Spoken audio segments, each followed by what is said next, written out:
I just had a good question that this channel is just about posting what's on my mind, and this was really, really interesting, and just the answer is quite interesting that I want to see and test out if this is true. The question was, when did I get this knowing of a big picture? When did I start knowing everything that I know? I knew this at birth.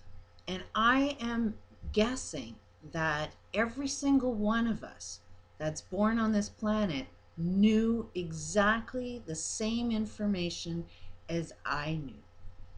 It's almost as if you're born in to this world the absolute perfect solution to your genetic past. While we think we're born with illness or something's wrong with us, or we're, like we are part of our DNA, so we might be born with defects.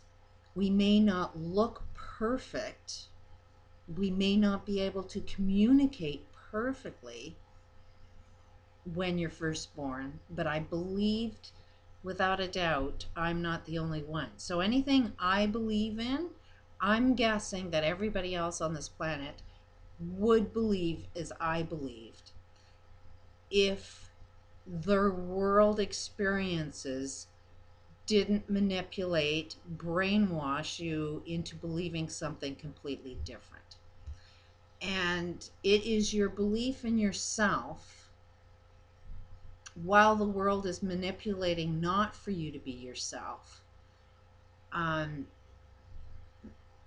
that's when you fall into your actual illness, your actual repeating of the same pattern from your genetic past.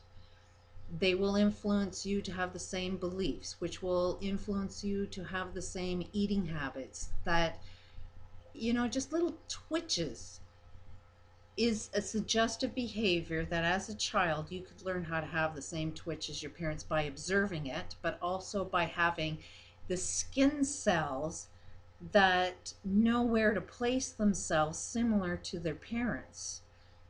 But it's just information that's repeated action over and over and over again. I mean, um, you're susceptible.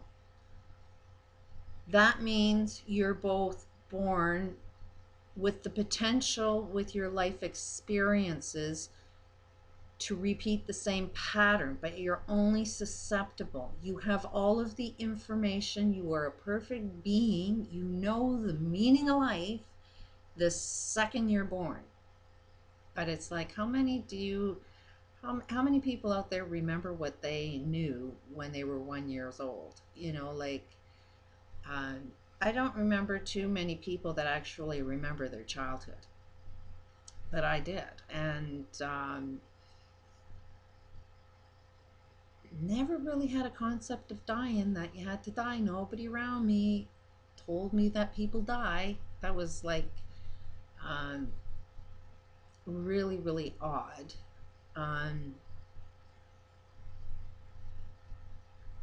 but it just seems like everybody was against death.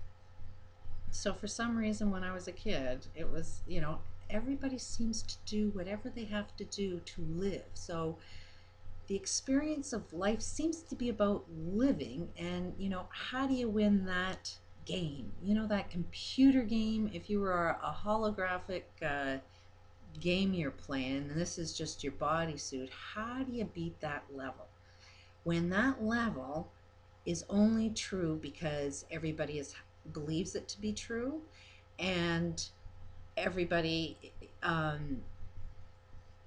is working towards it? You're developing all of the habits to end your life. There's just the acceptance of death, the observation of history of death. Um, we haven't figured out how to live. I mean, kind of look around us. We're kind of dying. And that's where I kind of When I was 3 is when I realized how the universe influenced my world, because the medical profession said I needed to be beat for a medical problem. You know, she's lazy. I had a wedding problem. There was a psychological reason. My brother was just born. Apparently, I was a little selfish and lacked. I love the amount of love that I was getting from just being a happy kid, knowing the answers to everything, you know, and then my brother was born. Kind of crashed my world. Didn't know it, I was a kid. It influenced me, and I had a reaction to it. And that reaction was I used to wet the bed all the time. And, but for a year, the medical profession told my parents that to be good parents, you need to beat your child because she's just lazy. So every morning I woke up to a beating for a year. Kind of knew it was wrong because I knew I wasn't lazy. Things would just happen. And, but it turns out I was a little selfish. My brother was born stealing all the thunder. Wasn't too aware of the rest of my world and how I affected the rest of the world. But that was sort of like the life study. Also, a church told my parents to beat me because I needed discipline. Kind of know the Bible isn't all that right because I know the God, because that's when I started talking with God. And it's like, why, God, are these people doing this? You know, and then they would tell me because the doctors are telling them to, and this book is telling them to, and you know, they have a life history of beating your kids, so they think it's the thing to do. So in my mind, because I knew that, like they also would say, "We love you. We're doing this because we love you." So out of love, we're killing each other. But that was kind of like, no, that's not what love is. I had a full, 3 years of knowing what pure love was. I knew what it felt like as soon as that love kind of went away. You know, like I knew how great love felt and how you love life. And I knew all aspects of what love felt like. And beating me wasn't a loving feeling. So I kind of was observing my world by, you know, why do these things happen? And then, you know, because I had God in my life, it was like, oh, please, God, I'll only do this. And trust me, when you make the exact right promise, because basically you are your own God. So when you make the right promise that you know you're perfectly in alignment with who you're supposed to be, and you make that promise to yourself, yourself won't break that to you. You will be the God that makes that happen. So, and it is a matter of shifting your belief to something that you don't even have to worry about. You know, like, you know, you've got it taken care of. Like, to want something and make something happen and have it attracted instantly is not something that you have to work at. It's something that you have to believe and trust in, that you're so relaxed you don't even know you don't have it.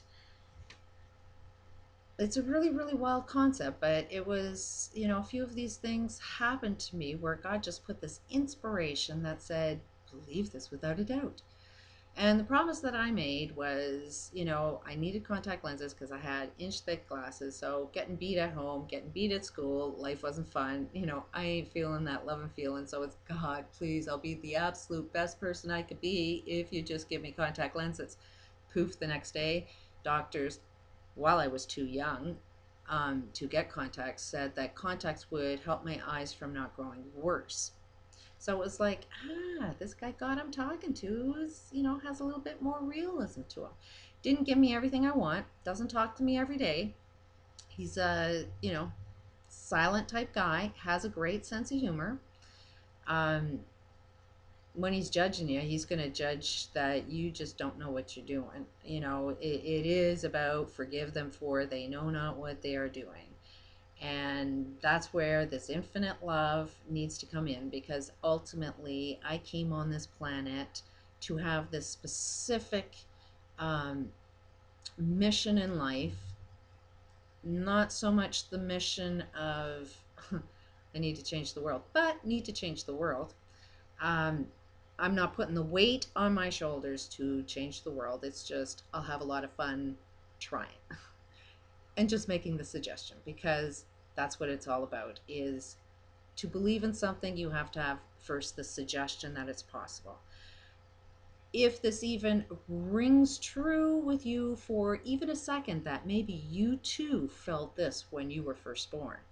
And yeah, you too were influenced by different events that happened in your life, and you formed beliefs. And, a lot of these beliefs you really, really developed strongly while there was important events. You don't remember everything of your past. You only remember important events. And those important events are the times that you make up a rule. And that rule, medical world, nobody's proving this, but test the concept out, that when you make a major rule in your life that changes the way you perceive everything in your life, your DNA has made a major shift. And it's changing those friggin' beliefs that will change your DNA, because in order to do that, you need to create different peptides and proteins.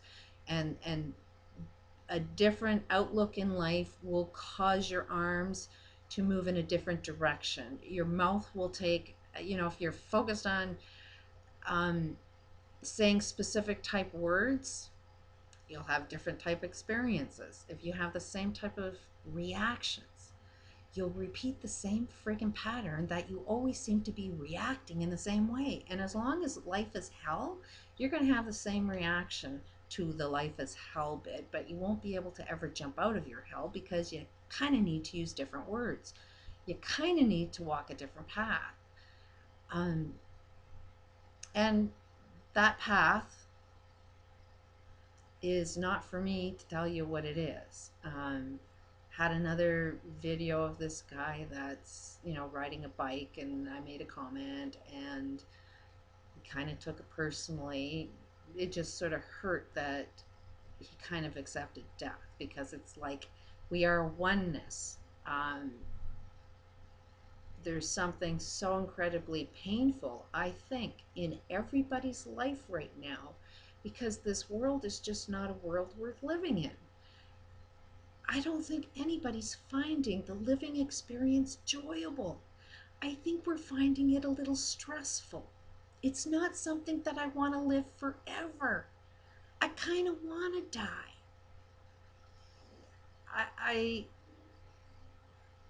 I am in agreement with that, as long as everybody else is in agreement with that, because frankly, it'd be pretty painful to live this life, 150, kind of with like a male partner. Challenging as it is at this age, I'm pretty sure if I live to 150, it'll be even more challenging. But see what I mean? It's a oneness thing. Is we have to all be in it, and all creating it, and all supporting it in order to make it real. So that part was kind of painful. It's like, I know it's insane, but think about it. Are you meant to live, or are you meant to die? And look at your lifestyle and what's killing us. Peace out.